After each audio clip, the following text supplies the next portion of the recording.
just a music deal. We'd been tricked, lured into a trap with no...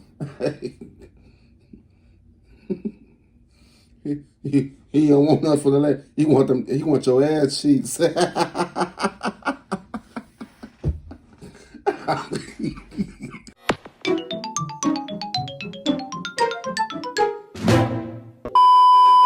Yo, what's good? What's going on, YouTube? It's your boy Kewonis CB, and now I'm back with another motherfucking reaction video. You know what I'm saying? Today's we're gonna go to reacting to 3 true Diddy horror stories. Anime, you know what I'm saying? I thought it's on my recommendations.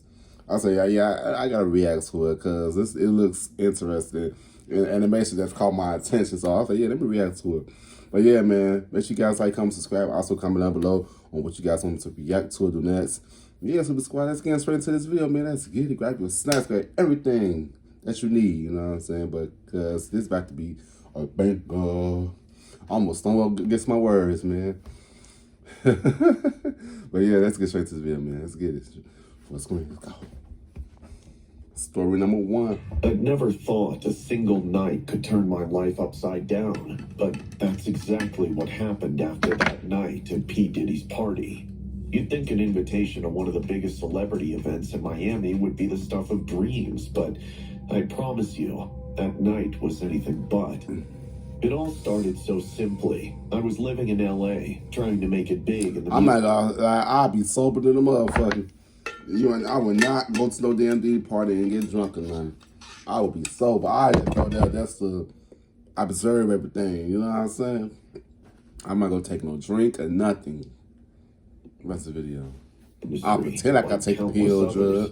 The connections weren't coming through, and I was starting to wonder if I was wasting my time clinging to nothing. Then, out of nowhere, a friend introduced me to someone they called the Prince. He was rich, mysterious, and apparently well connected with big producers.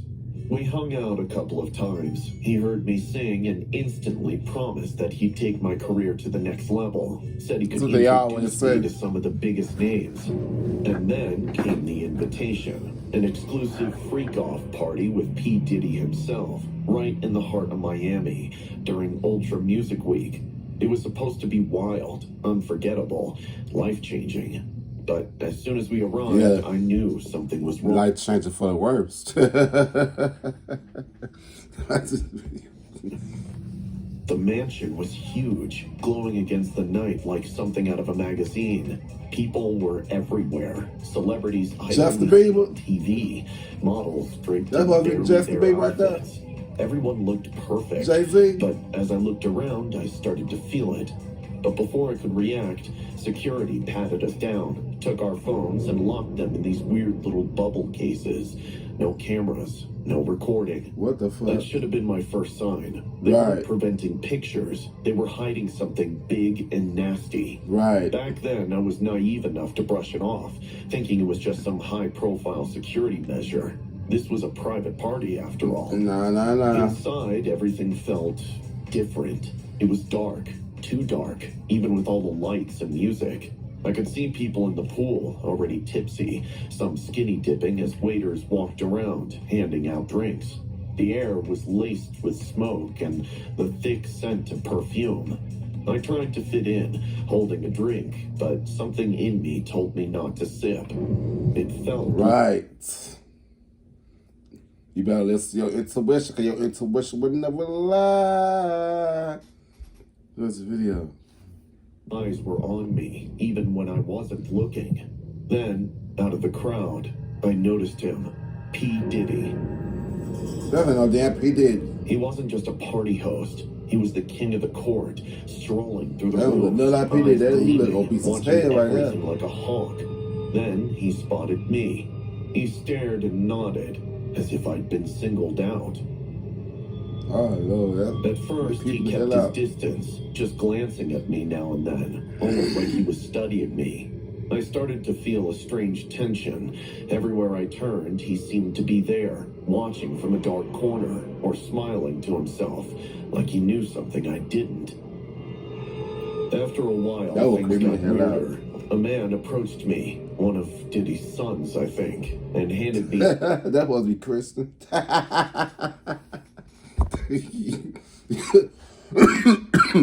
What's it? pair of white terry cloth slippers.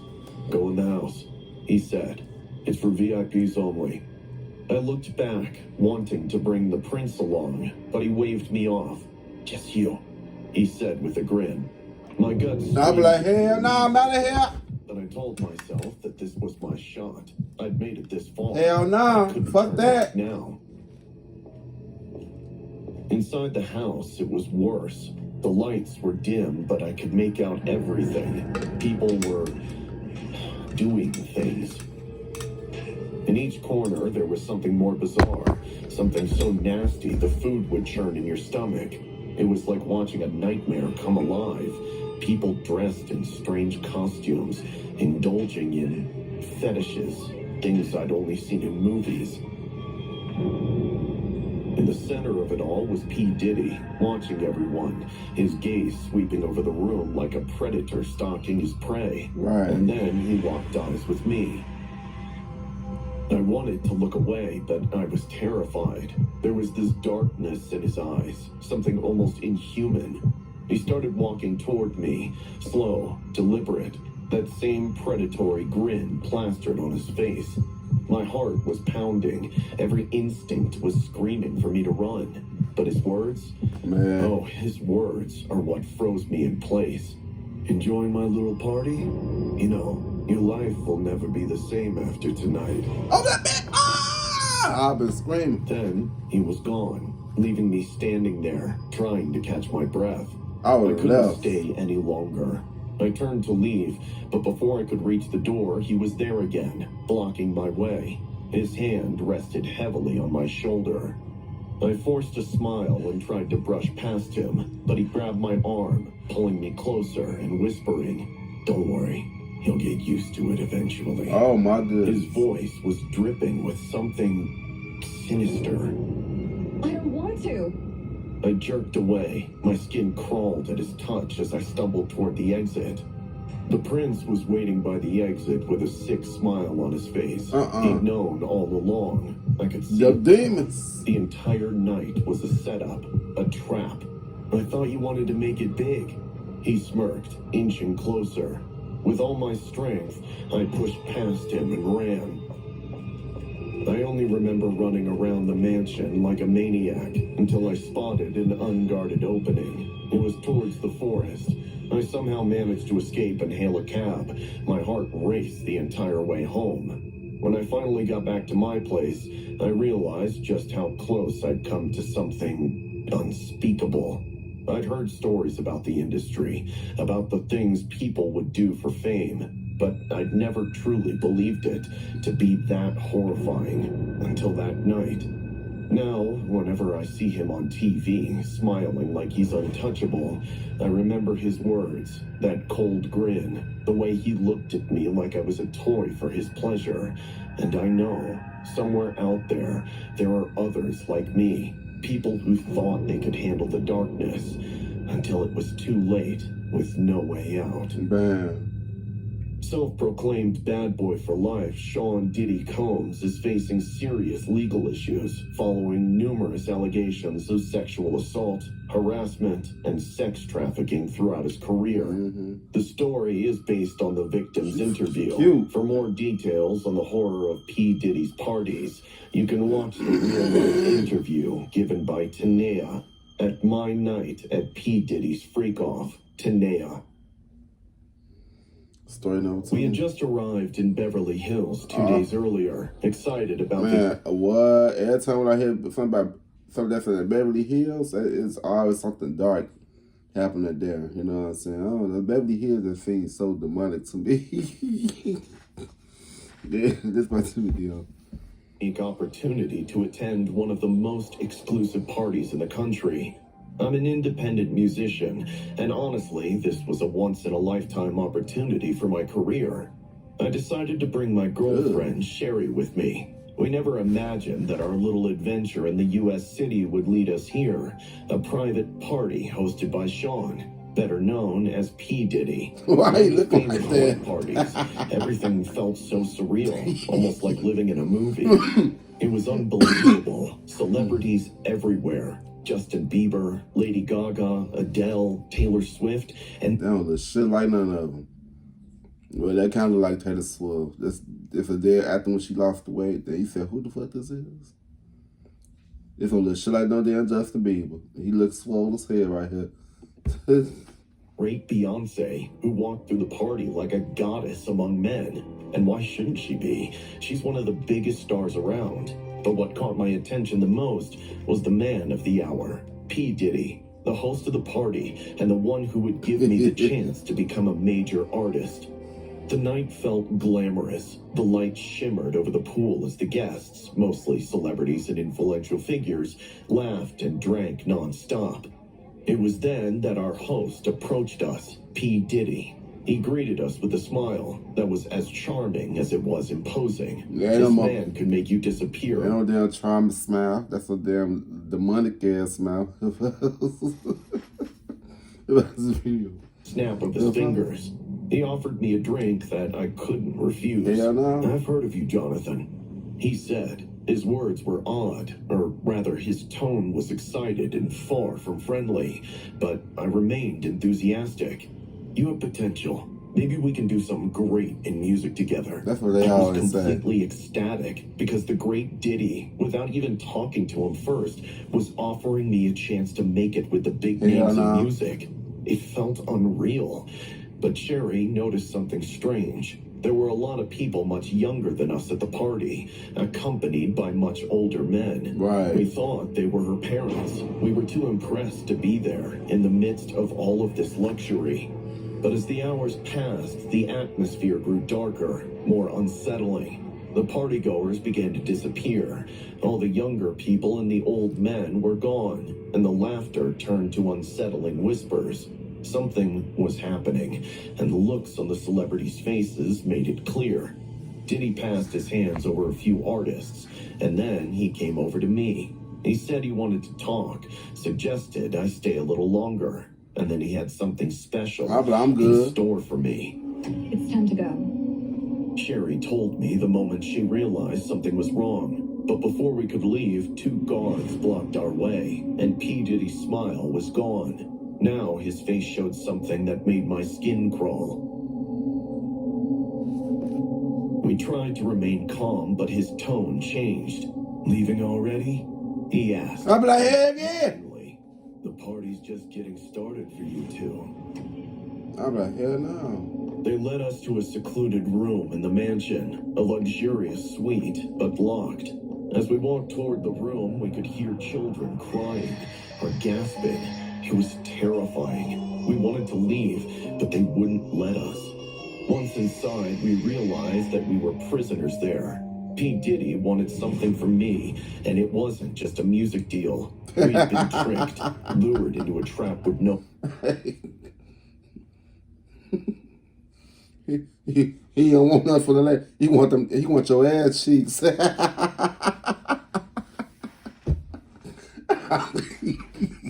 Oh shit. Oh, what's this video?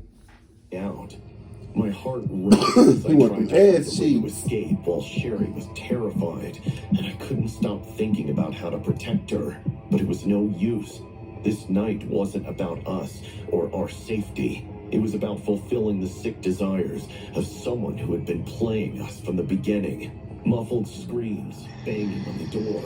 No one would come to help us. Diddy said the guards could have their fun with the girl and that he wanted the big prize. I tried to protect her, but there was nothing I could do. They hit me and left me on the floor, watching him laugh and take his shirt off.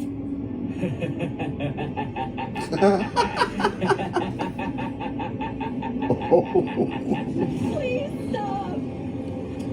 Let her go! You will not interrupt my men. This good though. Let her go! This was a nightmare.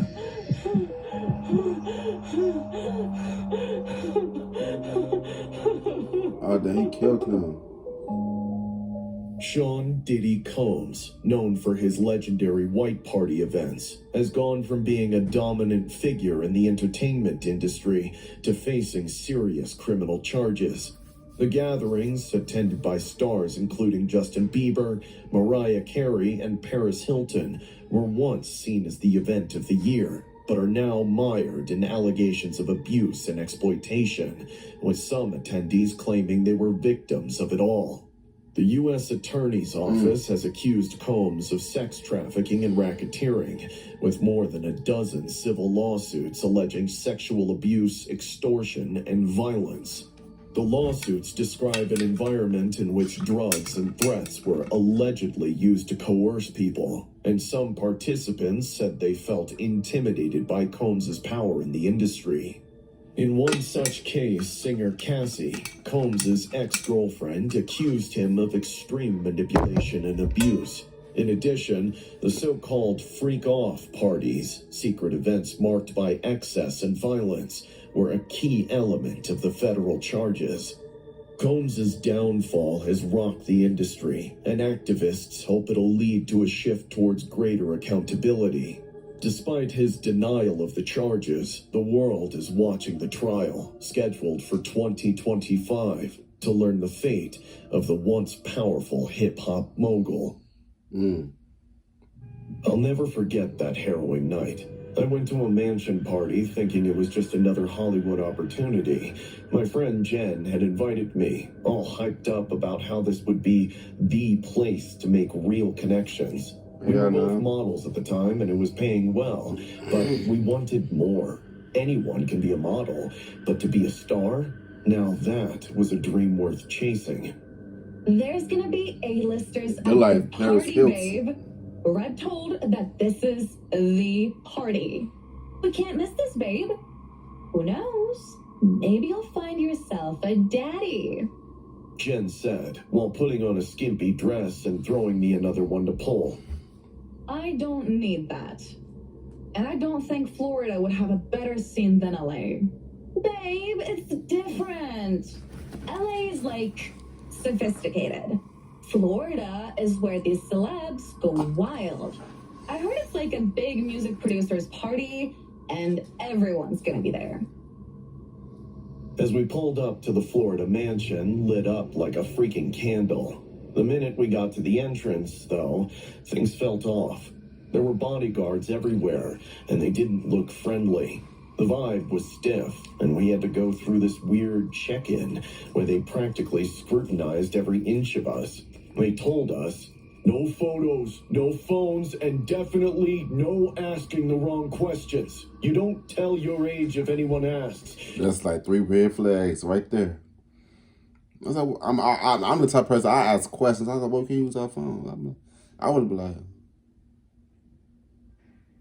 I could see that if we was like filming like a music video or something, they didn't want us to post on before the music video come out, but this is a whole party. You're supposed to take pictures and stuff for create memories.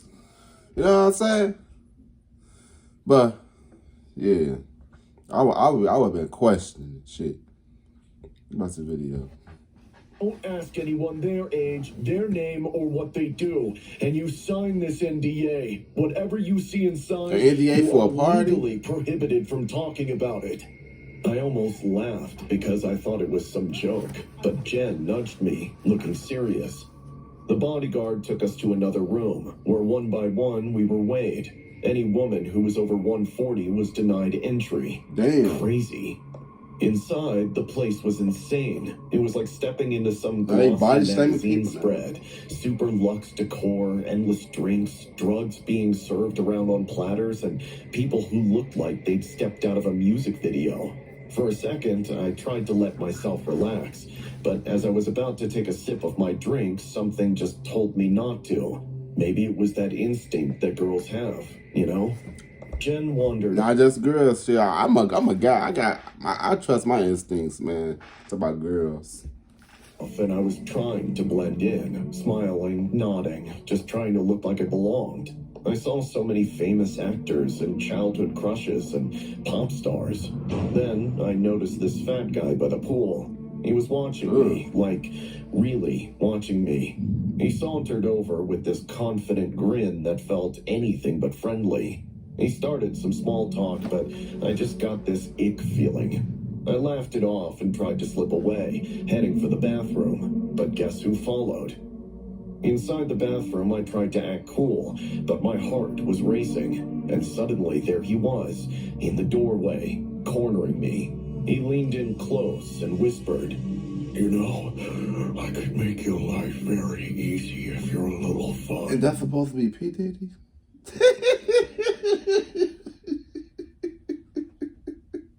Why they playing with my man's P. Diddy like this?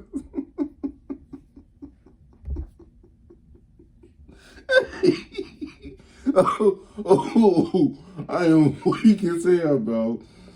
Oh, shit. That was a video, man. That's fun. Words were so slimy, it was like I could feel them on my skin. His breath stank of cigarettes and alcohol. I wanted to scream, but I was just frozen. This is the ladies' room. Then this is where I want to be, girl. Before I could think of what to Look do, at them one of the eyes. stalls creaked open, and this older woman stumbled out in a badly fitting bikini. She was decked out in diamonds, looked loaded, and didn't seem the least bit fazed by the guy or the situation. She took one look at me, then at him, and instead of helping, she flashed me this knowing smile. You got such kissable lips. She said, like she was complimenting my shoes or something, and then snorted a line right there on the counter. I couldn't believe how casual this was for him. I was stunned. And then she turned to him, starting this weird argument like she was defending her territory. I'll pay for her. Bull, she's mine. Everything here is for everybody. And this whole party is mine. Move on, bitch. You don't know who you're talking to.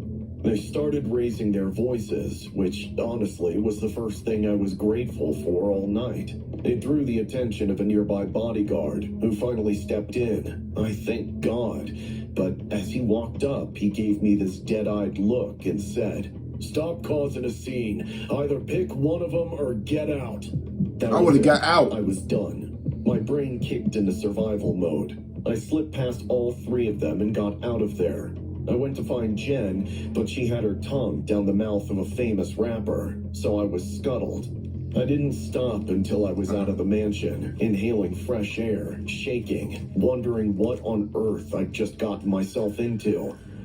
Back in the cab, I could barely believe it. All I wanted was to make connections, to get ahead. But that night showed me the real underbelly of this world. The one no one warns you about until it's too late. Facts. This story is inspired from real-life accounts of P. Diddy's parties, where girls were told what to wear, slotted based on their weights, and were treated like props for the whims of powerful people. That's gonna be crazy. You know what I'm saying? That's gonna be crazy. But yeah, man, this was good, man. This is good, man. The last P. Diddy story in the animation. Oh my God, yeah. That was probably the worst one that they had, looking like P. Diddy. But I was like, what the fuck? That was like P. Diddy. At least the first one, it was chubby, but he looked like P. Diddy in the face. The second one was kind of accurate. The third one, nah. But yeah, man, it was funny. It was good. You know what I'm saying? Good storytelling and good animation, you know what I'm saying? But yeah, make sure you guys like, comment, subscribe, and yeah. I'll see you guys in the next video, man. I love y'all. Peace out. Rock you in your face, stab your brain with your nose.